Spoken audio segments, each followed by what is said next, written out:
Hey. Don't ever let somebody tell you you can't do something. Not even me. All right? All right. You got a dream, you got to protect it. People can't do something themselves. They want to tell you you can't do it.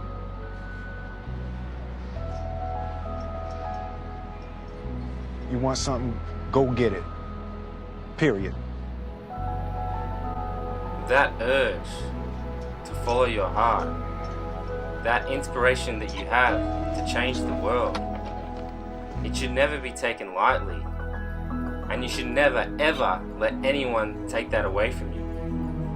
Even the simplest idea can change the very essence of everything around you.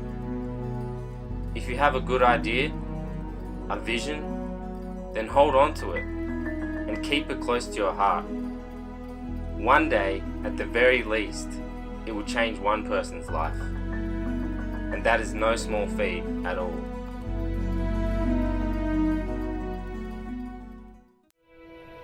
It's like in the great stories, Mr. Frodo.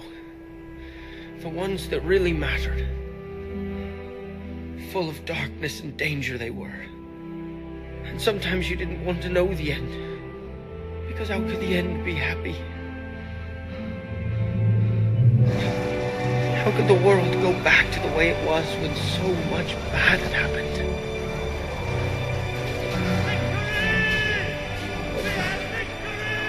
But in the end, it's only a passing thing. This shadow, even darkness must pass. A new day will come. And when the sun shines, it'll shine out the clearer. Those were the stories that stayed with you, that meant something, even if you were too small to understand why. But I think, Mr. Frodo, I do understand. I know now. Folk in those stories had lots of chances of turning back, only they didn't. They kept going. Because they were holding on to something. What are we holding on to, Sam?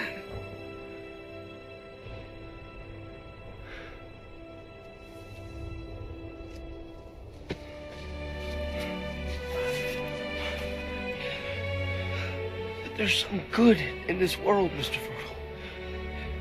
And it's worth fighting for.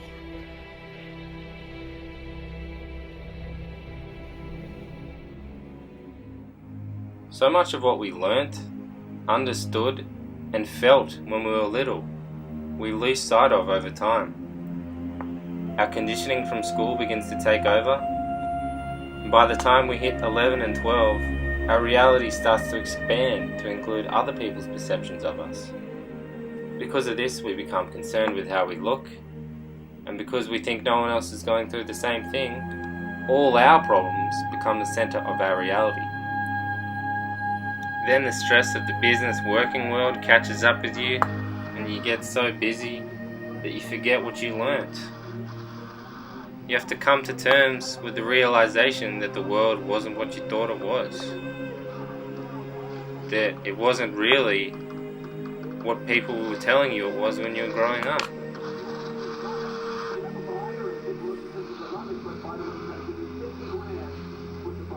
All these things make us forget the reality, the beautiful reality that we experienced when we were younger, how magical the world was, and we forget all the very important lessons we learned, and that were naturally intuitive for us as children to know.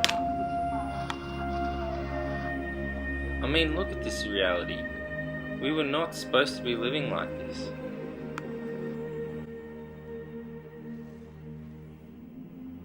Man, remember when you were little and you would watch a movie like The Lion King? Can you remember how much of an impact that movie had on you back then? I remember going to the video store when I was 6 years old, and for 2 years straight, every time I walked in the door with my parents, the first thing I would do was run flat out to the end of the video store, find the corner with the Disney movies, and pick up The Lion King. I was not thinking at the time why I liked it so much, and I wouldn't have been able to articulate why I did if someone asked me. I was just attracted to the pull of the movie, to the feelings it gave You're me. even weaker than I thought. Get out of the way. You'll never hurt Kiara or Simba. Not while I'm here. Stay out of this. A wise king once told me, "We are one." I didn't understand him then. Now I do. But they... Them? Us. Look at them. They are us. What differences do you see? Now I understand why. Because it had a very profound message about the nature of the world and the circle of life and being honest, and how breaking away from what your parents and society tell you is so important. Even if bad things can happen to begin with as a result of this, so many lessons can be learned if one is brave enough to seek a new world, Mother. to fulfill the natural curiosity for new ideas and new lands that we all possess.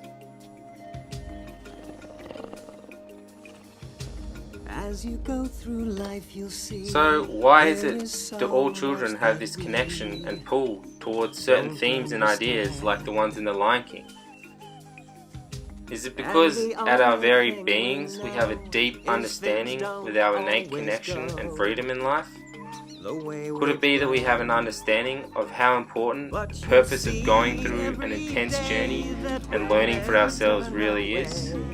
When it seems all your dreams come undone, we will stand by your side, filled with hope and filled with pride. We are more than we are one.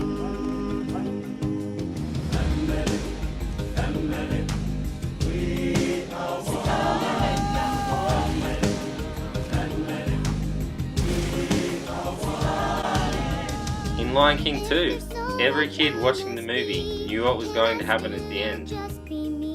It was so obvious. The lighter coloured lions would accept the darker coloured lions, and the darker coloured lions who had been treated like shit for so long would soon get to live in peace with everyone and be treated as equals.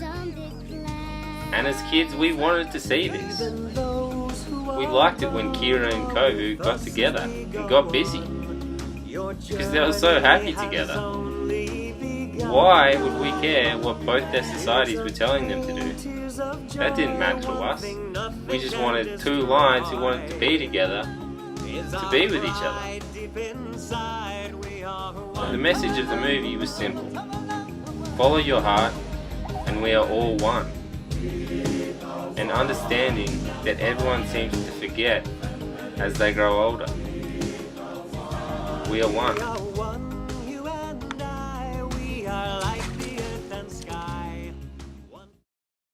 So let's really think about this. Why are these messages so known to little kids? Why do they have such an innate understanding of these issues and seem to forget them when they're older?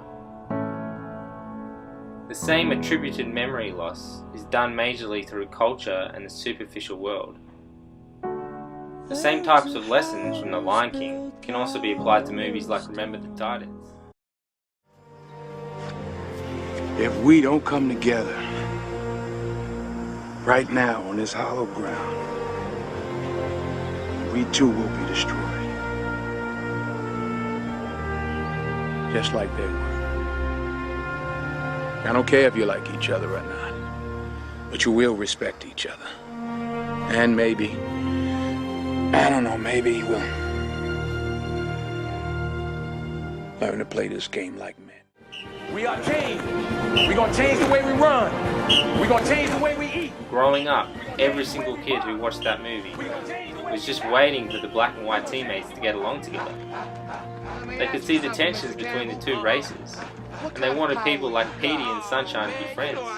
To see the white captain of the team and the best black defender on the team to get along with each other. And when they finally did become friends, and the team came together and learned that their differences could make them stronger, it gave a heartwarming feeling to yourself. It It really made you think. Yet there is still racial disparity today. It still exists majorly. Is it because that society tells us we have to step outside the reality of our little children's mind and accept that the world is not like that and not that peaceful? A line we're so often told?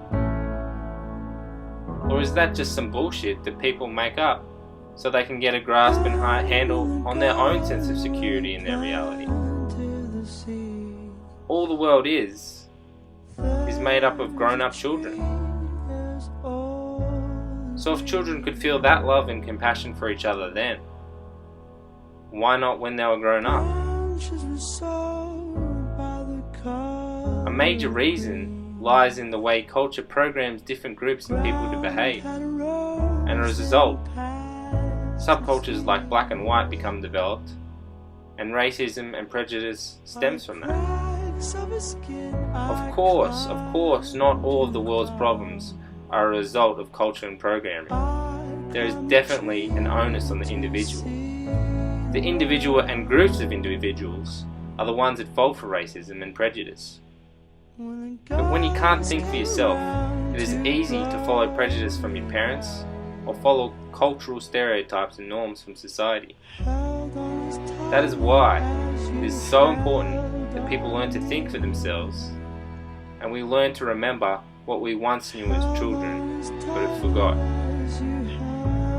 What can help us remold this world into one which is better for everyone.